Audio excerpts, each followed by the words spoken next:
Hello there, mathletes. Welcome back to Math Jamboree, where we demystify math problems for you step by step. In this video, we have another AP Precalculus type of a question from the topic of polynomial function and behavior.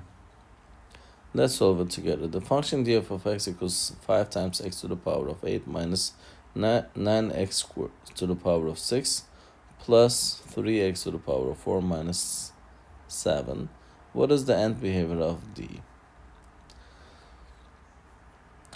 First, let's recall the end behavior of a polynomial function is influenced primarily by the term with highest degree, which is in this case 5 times x to the power of 8.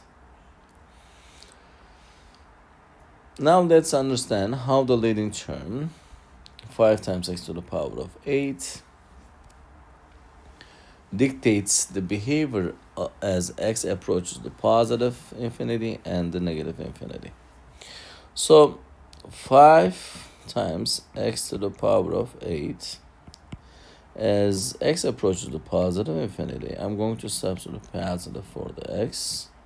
Since the exponent is an even number and it's positive anyway, 5 times positive gives you the result as positive. And 5x to the power of 8, in that case, as x approaches the negative, I'm going to substitute negative for the x.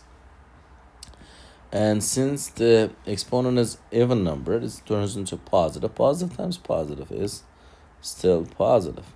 So as x approaches the, I'm going to start with the positive. As x approaches the positive infinity, the function d approaches the positive infinity. As x approaches the negative infinity, the function d still approaches the positive infinity. Because of that, when you look at the choices, the choice A will be the correct answer for this specific question. I hope you found this video helpful. If you did, please give it a thumbs up. If you have questions or comments, you can always leave it below there.